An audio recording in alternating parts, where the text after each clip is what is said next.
Hello dear friends, welcome to my science academy. आज हम discuss करेंगे जनरल साइंस का इम्पोर्टेंट टॉपिक मानव रोग, ह्यूमन डिजीज। तो सबसे पहले अगर डिजीज शब्द की बात करें तो डिजीज टू वर्ड से बना है। टिस मीन्स अनुपस्थिति और ईज मीन्स सामान्य आरामदायक अवस्था, यानी कि यदि कोई व्यक्ति सामान्य या आरामदायक अवस्था में नहीं है तो वो डिजीज की निशानी है। अब देखिए, जो ये क्वेश्चन यहाँ से पूछा हुआ है जैसे कि मानव रोग है तो उसके कारण हो सकते हैं। तो देखिए, पोषण विकार है वो कारण हो सकता है, संक्रमण के कारण हो सकता है, आनुवंशिक कारणों से हो सकता है, किसी अंग के क्षतिग्रस्त हो जाने से जब व्यक्ति सामान्य क्रियाएं कर पाने में क्या हो, सक्षम ना हो, तो ये कंडीशन क्या कहलाती है, डिजीज कहलाती है। अब व्यक्ति यदि स्वस्थ है इसका मतलब उसमें रोग कोई उपस्थित नहीं है, यानी कि शारीरिक, मानसिक और सामाजिक रूप से जो स्वस्थ व्यक्ति होगा। अब मानव रोग है उसको हम टू पार्ट्स में डिवाइड कर देते हैं। एक तो होता है जन्मजात रोग, एक होता है उपार्जित रोग। तो देखिए, जन्मजात रोग है ऐसे रोग होते हैं जो बच्चों में जन्म से ही पाए जाते हैं, जैसे कि एग्जाम्पल है आनुवंशिक रोग। और फिर इनको भी हम टू पार्ट्स में डिवाइड करेंगे, मेंडेलियन विकार और गुणसूत्रीय विकार। ऐसे जो उपार्जित रोग हैं, जन्म लेने के बाद होने वाले रोग हैं, यानी कि जन्मजात नहीं होते ये। तो इनमें होते हैं संक्रामक और गैर संक्रामक रोग। अब देखिए, संक्रामक रोग क्या होते हैं कि जो संक्रमण से, यानी कि हवा, पानी, जैसे कि उनसे एक व्यक्ति से दूसरे व्यक्ति में क्या होता है, ट्रांसफर होते हैं। अब ये इनका जो संक्रमण का कारण होता है, जैसे सूक्ष्म जीव हो गए। गैर संक्रामक, ये जो संक्रमित व्यक्ति होता है उससे स्वस्थ व्यक्ति में नहीं फैलते हैं। अब देखिए, मेंडेलियन विकार में क्या होता है, गुणसूत्रों की संख्या में क्या होता है, गुणसूत्रों की संरचना में परिवर्तन होता है। एग्जाम्पल है हीमोफीलिया और वर्णांधता। ये बहुत बार पूछा गया है मेंडेलियन विकार से रिलेटेड। गुणसूत्रीय विकार में गुणसूत्रों की संख्या में परिवर्तन होता है। और एग्जाम्पल है क्लाइनफेल्टर सिंड्रोम, डाउन सिंड्रोम। ये बहुत एग्जाम में पूछा गया है, क्लाइनफेल्टर सिंड्रोम किससे संबंधित है, तो उसमें आप बता सकते हैं गुणसूत्रीय विकार या फिर आनुवंशिक रोग से संबंधित। देखिए, रोगों से कुछ इंपॉर्टेंट टर्मिनोलॉजी है, जैसे पैथोजन। ये क्या होते हैं, जो सूक्ष्म जीव होते हैं जो क्या करते हैं, रोग को उत्पन्न करते हैं। जैसे कि प्लाज्मोडियम में जो मलेरिया का क्या है, ये पैथोजन है। ऐसे ही वेक्टर होते हैं, ये क्या करते हैं, जो पैथोजन है उसको शरीर में भोजन और आवास प्रदान करते हैं और जो पैथोजन है उसके प्रसार में सहायता करते हैं। जैसे मादा एनफ्लीज मच्छर है, वो मलेरिया की जो रोगवाहक है, यानी कि पैथोजन है। प्लाज्मोडियम उसकी रोगवाहक है। ऐसे वाहक होते हैं जो किसी रोग कारक को एक स्थान से दूसरे स्थान पर पहुंचाने का कार्य करते हैं। जैसे कि जो मक्खी होती है वो क्या होती है, हैजा की वाहक होती है, कैरियर इसकी होती है। एक और जैसे कि टर्मिनोलॉजी है इसमें आशय रिजर्वियर। ये क्या करते हैं कि कोई जो रोग कारक है उसको शरीर पे आवास देंगे, लेकिन स्वयं किससे अप्रभावित रहते हैं, यानी कि वो अप्रत्यक्ष रूप से रोग के प्रसार में उनकी सहायता करते हैं। अब जैसे कि एक एग्जाम्पल जैसे पूछा हुआ है कि जो फल चमगादड़ है, निपा वायरस का क्या है, आशय है। इंटरफेरॉन क्या होते हैं, इंटरफेरॉन होते हैं कि जो वायरस संक्रमण के समय हमारी कोशिका के द्वारा स्त्रावित प्रोटीन से बने जो पदार्थ होते हैं जो संक्रमण को बढ़ने से रोकता है, वो क्या कहलाता है, इंटरफेरॉन कहलाता है। वैक्सीनेशन क्या कहलाता है, देखो, रोगों की प्रतिरोधकता उत्पन्न करने में जो सहायता करता है। अब ये वैक्सीनेशन में दो तरह के टीके लगाए जाते हैं, एक होता है एक्टिव वैक्सीन और एक होता है निष्क्रिय वैक्सीन। तो देखिए, जो सक्रिय वैक्सीन है उसका एग्जाम्पल है पोलियो वैक्सीन और निष्क्रिय वैक्सीन का एग्जाम्पल है टिटनेस वैक्सीन। तो देखिए, निष्क्रिय जो टीका होता है इसमें जो पहले से जो तैयार एंटीबॉडी है उसको हमारे शरीर में क्या करवाया जाता है, इंजेक्ट करवाया जाता है, और ये कम समय तक हमें रोग के प्रति सुरक्षा प्रदान करते हैं। अब जैसे कि आपने पोलियो की वैक्सीन पी होगी, 2 बूंद जिंदगी की, तो उसमें क्या होता है कि जो पोलियो का ही मृत फॉर्म में या निष्क्रिय फॉर्म में पोलियो का जो वायरस होता है वो हमारे शरीर में डाला जाता है, फिर जो हमारा शरीर है उसकी प्रतिक्रिया बना लेता है एंटीबॉडी, और वो हमें पूरी लाइफ टाइम सुरक्षा प्रदान करता है। तो देखिए 2 और टर्मिनोलॉजी हैं, जैसे एंटीजन और एंटीबॉडीज। तो देखिए एंटीजन तो बाहरी पदार्थ होता है जो हमारे जो इम्यून सिस्टम है उसको प्रोटेक्ट करने के लिए जो एंटी इम्यून सिस्टम उसको क्या कर देता है, एक्टिवेट कर देता है, जैसे वायरस है, बैक्टीरिया है और धूल मिट्टी के कण हैं। एंटीबॉडीज क्या होते हैं, एंटीबॉडीज जो प्रतिरक्षा तंत्र के द्वारा एंटीबॉडीज का क्या होता है, निर्माण होता है, यानी कि जो एंटीजन है उनके प्रति। अब जैसे बीमारियां 3 तरह की यहाँ होती हैं, जैसे कि स्थानीय रोग होते हैं, एंडेमिक, एपेडेमिक यानी कि जानपदिक रोग, और पेंडेमिक महामारी। देखिए इनके एग्जाम्पल जैसे कि एंडेमिक किसी क्षेत्र विशेष में होती है, घेंगा गोइटर रोग पहाड़ी क्षेत्रों में होता है। एपेडेमिक कुछ देशों या राज्यों में जो फैला हुआ है, जैसे प्लेग।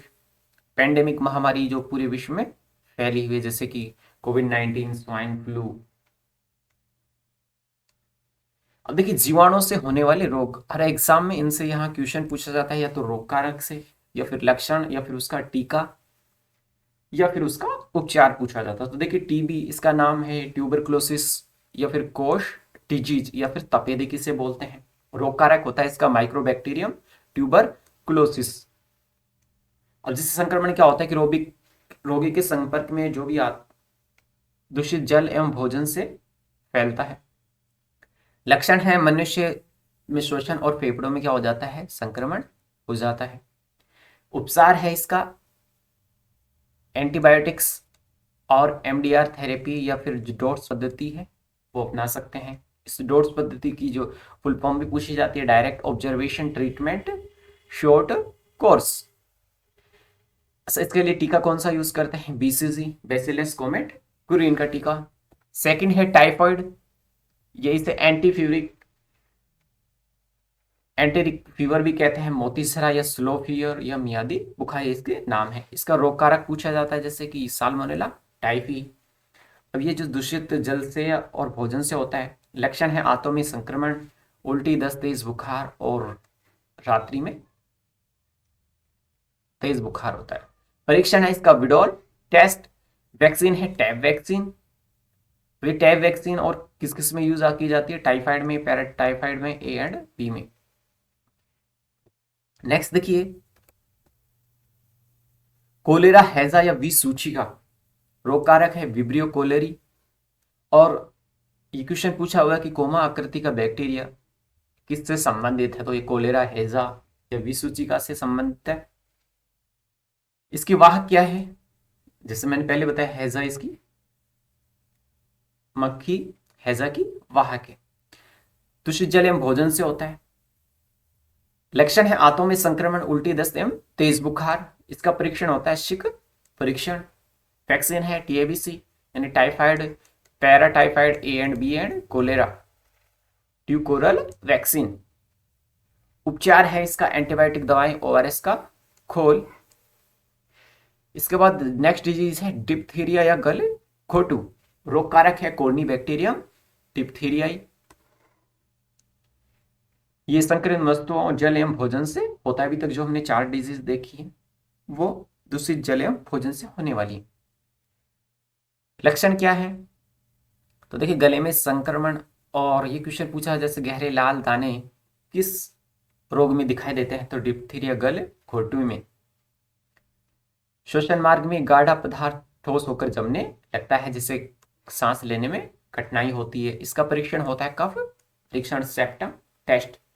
वैक्सीन है इसकी डीपीटी यानी diphtheria pertussis tetanus. Next disease है, ये भी बहुत इंपॉर्टेंट है, कई बार इससे क्वेश्चन पूछा हुआ है कि जैसे बोर्टेडेला पर्टुसिस किस रोग का रोग कारक है तो ये जैसे कि इसका नाम है पर्टुसिस, काली खांसी बोल दे इसे, कुकर खांसी बोल दे, या फिर 100 डेज कफ या हुपिंग कफ, ये इसके नाम है। संक्रमण संक्रमित वस्तु एवं रोगी के संपर्क में आने से, इतना नहीं पूछा जाता है। या इसमें ये पूछा जाता है कुत्ते के पिल्ले जैसी आवाज आने वाली कफ कौन सी है, तो ये काली खांसी, कुकर खांसी है। अब इसके लक्षण है पक्ष पसलियों में फ्रैक्चर, हर्निया। वैक्सीन है डीपीटी। नेक्स्ट डिजीज देखिए, टिटेनस लॉक्सो, इसका रोग कारक है क्लोस्ट्रिडियम टिटेनाई।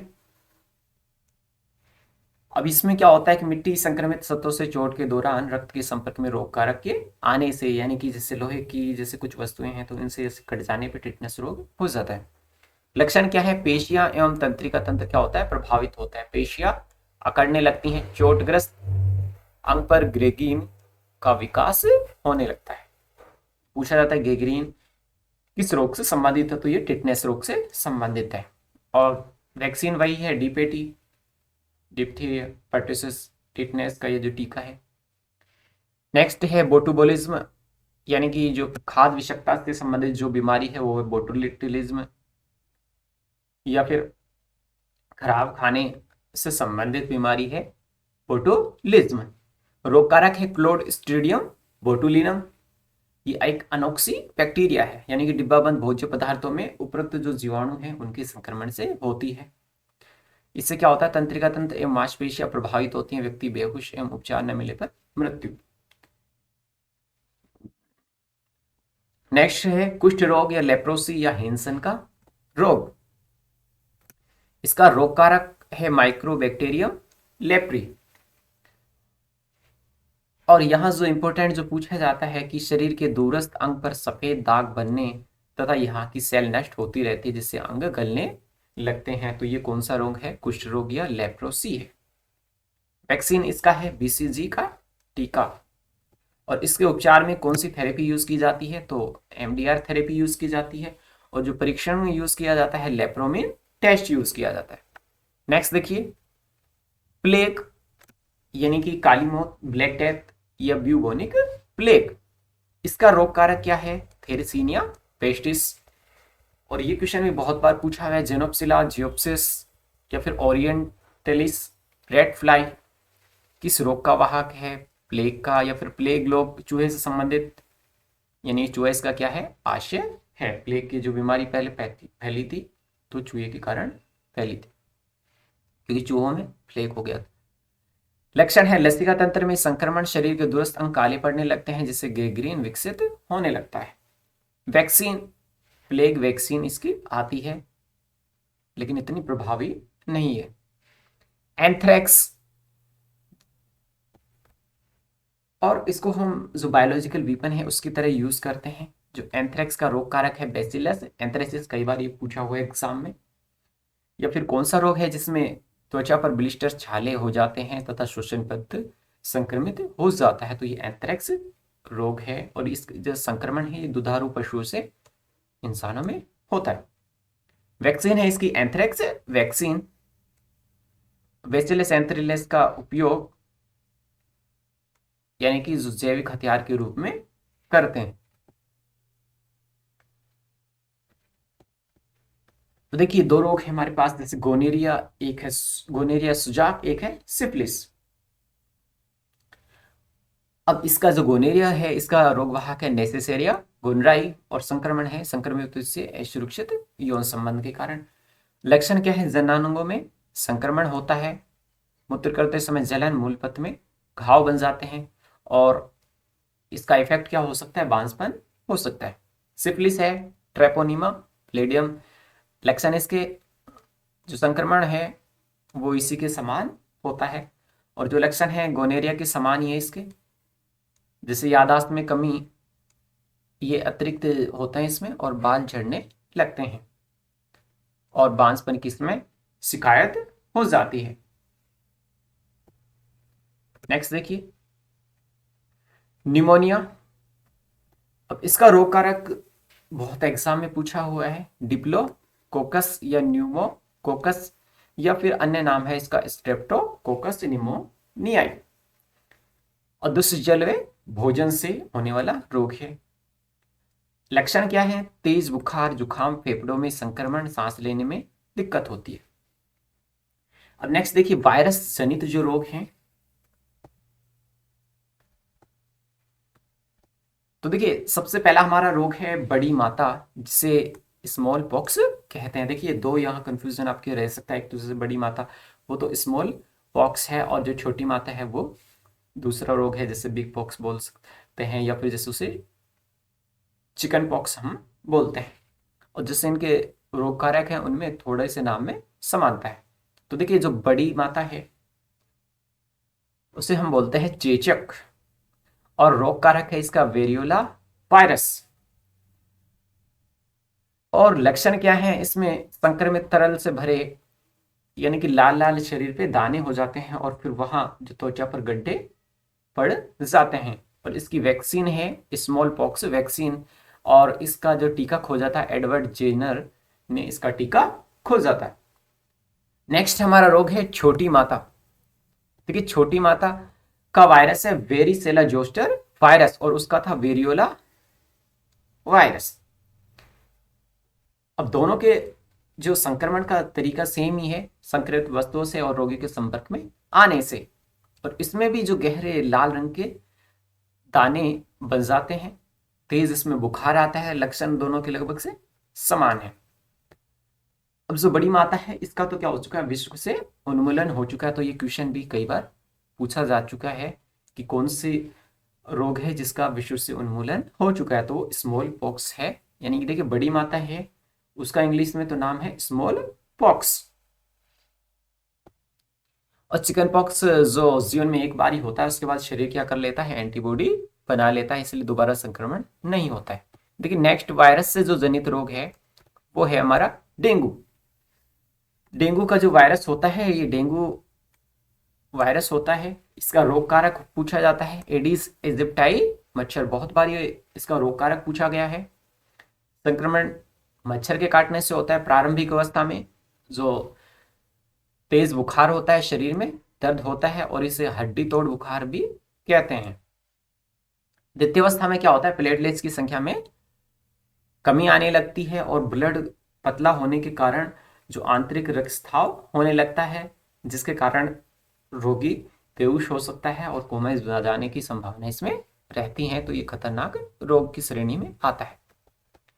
पोलियो माइलाइटिस, तो इसका रोग कारक है पोलियो वायरस, या फिर इसका नाम है एंटीरो वायरस या पिरकोना वायरस। तो ये भी कई बार एग्जाम में पूछा हुआ है, पिरकोना वायरस किस बीमारी से संबंधित है, तो वो पोलियो माइलाइटिस से संबंधित है।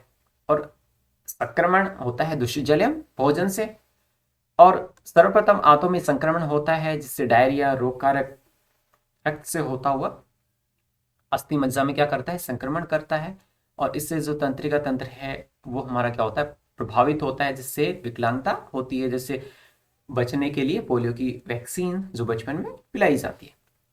अब देखिए इसके लिए दो तरह की वैक्सीन है, एक है आईपीवी, एक है ओपीवी।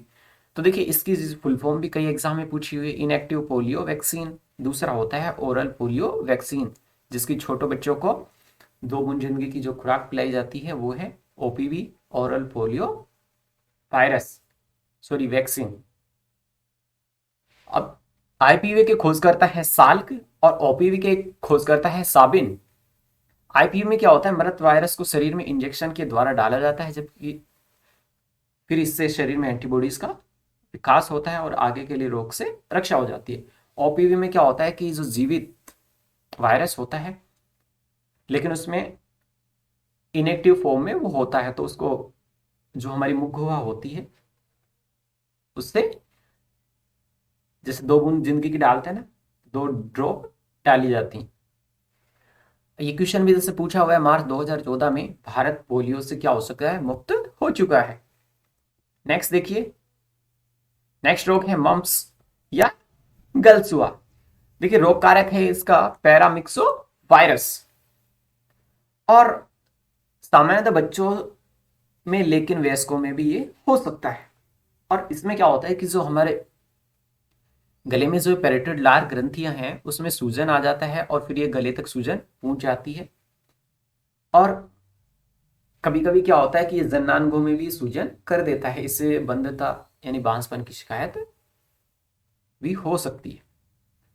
और वैक्सीन इसका है एमएमआर। तो देखिए वैक्सीन भी बहुत बार पूछा जाता है, या फिर जैसे रोग कारक ज्यादातर इसमें पूछा जाता है। नेक्स्ट रोग है मीजल्स मम्पस। देखिए जो मम्पस रोग है, मीजल्स है, खसरा है, तो इनका एक ही टीका है, एमएमआर का टीका। नेक्स्ट जो हमारा रोग है मीजल्स, खसरा या रूबियोला, इसका जो रोग कारक है रूबियोला वायरस। और लक्षण क्या है, चेहरे व गर्दन पर लाल रंग के दाने हो जाते हैं, तीव्र बुखार एवं सांस लेने में परेशानी होती है। वैक्सीन है एमएमआर का टीका। नेक्स्ट रोग है रूबेला या जर्मन खसरा। तो देखिए इसका रोग कारक है रूबेला वायरस और लक्षण इसके खसरे के समान होते हैं और वैक्सीन इनका एमएमआर का टीका है। देखिए वर्तमान में क्या होता है कि जो छोटे बच्चे हैं उनको एमएमआर का टीका आंगनवाड़ियों में लगाया जाता है। अब ये मीजल्स रूबेला इन तीनों रोगों के लिए एमएमआर का टीका लगाया जाता है। नेक्स्ट है हर्पीज। हर्पीज वायरस में क्या होता है कि मुंह के किनारों पर क्या हो जाते हैं, घाव हो जाते हैं और इसकी वैक्सीन है हर्पीज वैक्सीन। नेक्स्ट देखिए एड्स ये एक्वायर्ड डिफिशियंसी सिंड्रोम। रोग कारक है एचआईवी, ह्यूमन डिफिशियंसी वायरस। रोगी के साथ असुरक्षित यौन संबंध से होता है और माता से गर्भशिशु में क्या हो सकता है, ये ट्रांसफर हो जाता है। संक्रमित रंग चढ़ाने से हो सकता है, संक्रमित सुई के प्रयोग से हो सकता है। लक्षण है रोग प्रतिरोधक क्षमता में कमी आती है, क्योंकि ये एक तरह का रोग नहीं है, ये केवल क्या करता है कि जो मानव की इम्यून सिस्टम है उसको वीक करता जाता है। तो जब इसमें क्या होता है कि इम्यून सिस्टम डब्ल्यूबीसी कारण होता है, अब डब्ल्यूबीसी जब कम होकर मरने लगेगी तो कोई भी छोटी से छोटी भी जो बीमारी होगी वो आदमी को घेर लेगी और फिर अधिक बीमारियों के कारण व्यक्ति की अंग कार्य करना बंद कर देंगे और अंत में क्या हो जाती है, मृत्यु हो जाती है। उपचार उपलब्ध नहीं है और जैसे जीडोबिडिन जैसी दवाएं हैं वो कुछ समय तक इसको संक्रमण से बचाती हैं।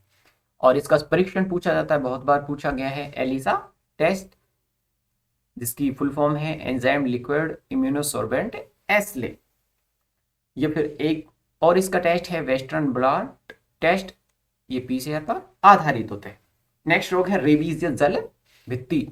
तो देखिए इसका जो रोग कारक है रेहेब्डो वायरस है, जो पागल कुत्ता है उसके काटने से होता है और इस पे पागल कुत्ता के काटने से घाव पर संक्रमण उत्पन्न होता है, मांसपेशियां प्रभावित होती हैं, विशेषकर गले की पेशियां जल निगलने में परेशानी होती है और स्वयं कुत्ता भी पागल होकर मर जाता है। और वैक्सीन है एंटी रेबीज वैक्सीन। नेक्स्ट है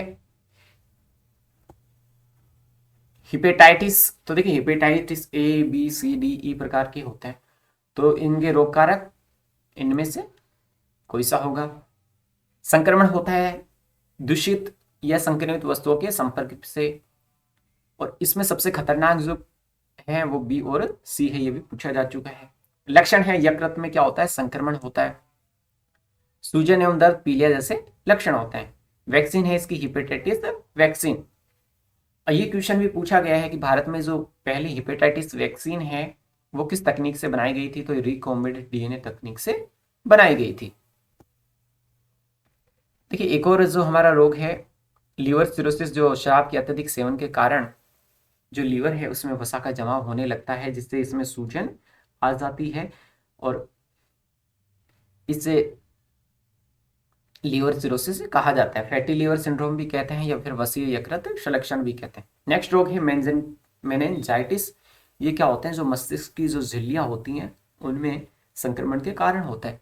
तो देखिए रोग कारक है बैक्टीरिया एवं कवक, संक्रमित एवं दूषित वस्तुओं से संक्रमित माता से शिशु में हो सकता है मेनिंजाइटिस। लक्षण है मस्तिष्क आवरण यानी कि जो मेनिनाइज, तीन तरह की डेप्थ जिन्हें बोलते हैं ना, ड्यूरामेटर, एर्केनोइड और पायरामेटर, ये जो तीन तरह की झिल्लियां होती हैं उनमें क्या आ जाती है, सूजन आ जाती है। ऐसे मस्तिष्क पर दबाव लगता है जिससे रोगी कोमा में भी जा सकता है। नेक्स्ट देखिए अन्य जो वायरस जनित रोग हैं देखिए ये जो कंप्लीट वीडियो है, इसके बाद आपको जितने भी जो क्वेश्चन आ रहे हैं एग्जाम में यहाँ से, तो वो आपके क्वेश्चन गलत नहीं होगा। तो देखिए जैसे इबोला है, तो इबोला से रिलेटेड जैसे कि इबोला नदी जो अफ्रीका में थी, उसके वायरस देखा गया था। शरीर में क्या होता है, अत्यधिक मात्रा में रक्त स्रवण होता है इबोला में। जीका वायरस एडिज मच्छर के द्वारा मनुष्य में संक्रमण से उत्पन्न होता है। और यदि ये गर्भस्थिरु जो स्त्री यदि इस रोग से ग्रसित है और वो अगर इस बीमारी के दौरान उसका उपचार भी हो जाता है और फिर वो गर्भ धारण करती है, तो जो गर्भस्थ शिशु है उसमें सिर एवं मस्तिष्क का विकास नहीं हो पाता, जिसे हम माइक्रोसिपेली कहते हैं, और ऐसे शिशु गर्भावस्था में ही मर जाते हैं। एक जो ये क्वेश्चन पूछा जा चुका है कि निपा रोग का आशय है, तो वो है फल चमगादड़। 2018 जून में केरल में संक्रमण हुआ था। सार्स वायरस क्या है? सार्स जो जैसे कोविड-19 है, वो सार्स वायरस का एक रूप है। तो सेवियर एक्यूट रेस्पिरेटरी सिंड्रोम या फुल फॉर्म पूछी जा चुकी है। 2002 से 4 के बीच चीन में फैला था। रोग कारक इसका सार्स कोविड। किलर निमोनिया यानी कि एक तरह का निमोनिया टाइप था। अब देखिए वायरस जनित रोग हमने देख लिए, बैक्टीरिया जनित देख लिए, अब प्रोटोजोआ जनित रोग देखिए। तो देखिए पहला है हमारा मलेरिया। देखिए मलेरिया का रोग कारक है प्लाज्मोडियम और पीएल वाइवेक्स मलेरी ओवेल फ्लेसीपेरम। ये जो इसके टाइप हैं, जिसमें सबसे घातक है फेल्सीपेरम, जो घातक मलेरिया कहलाता है। अब देखिए मनुष्य में जो प्लाज्मोडियम की संक्रमण अवस्था है उसे हम कहते हैं स्पोरोजाइट, और रोग कारक है मादा एनोफिलीजो मच्छर। देखिए प्राथमिक पोषी मच्छर होता है इसका लैंगिक अवस्था या जनन से, और द्वितीयक पोषी इसका मनुष्य होता है। देखिए लक्षण क्या होता है कि रात्रि में तेज कपकपी के साथ बुखार आता है और दिन में मनुष्य को स्वस्थ होने का अनुभव होता है। उपचार है जो सिनकोना वृक्ष है, सिनकोना वृक्ष की छाल से जो कुनैन सल्फेट प्राप्त होती है, या जो हाइड्रोक्सीक्लोक्विन है, उसके द्वारा इसका उपचार संभव है। नेक्स्ट रोग है अमीबियासिस या अमीबता। जैसे कि नाम से दिख रहा है कि अमीबा से संबंधित है। तो देखिए ये रोग कारक है एंट अमीबा हिस्टोलाइटिका। दूषित जल एवं भोजन से होता है। आंतों में संक्रमण होता है। उल्टी, दस्त एवं तेज बुखार, संक्रमण बढ़ने पर मल के साथ खून आने लगता है।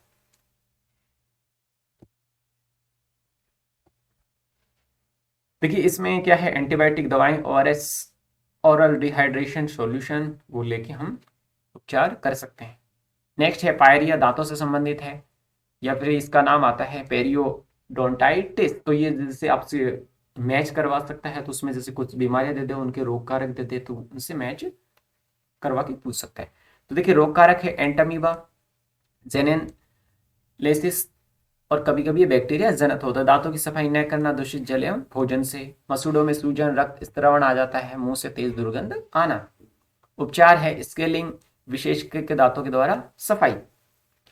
नेक्स्ट रोग है लिस्मानियस या काला अज़ार, जिसे हम ब्लैक फीवर कहते हैं, और रोग कारक है लिशमानिया डोनोवानी। रेत मक्खी सैंड फ्लाई जिसे हम बोलते हैं, वो इसका रोग कारक है। आरबीसी की संख्या में कमी होती है, शरीर पर काले धब्बे बन जाते हैं, और एनीमिया के समान जो लक्षण दिखाई देते हैं। नेक्स्ट रोग है ट्रिपनोसियंसिस यानी कि अफ्रीकन निद्रा रोग। तो देखिए ये जैसे क्वेश्चन पूछा हुआ है कि अफ्रीकन निद्रा रोग किससे संबंधित है, सीसी मक्खी से, और इस कालाजार रोग किस मक्खी से संबंधित है, रेत फ्लाई से। ये क्या करता है कि जो मनुष्य की जैविक घड़ी उसको प्रभावित करता है, जिससे व्यक्ति में असमय में ही निद्रा आ जाती है, यानी कि जो पीनियल काय है जो हमारी निद्रा को कंट्रोल करता है, तो वो प्रभावित करता है। नेक्स्ट, तो देखिए ये था पूरा जो मानव में रोग। Thanks for watching the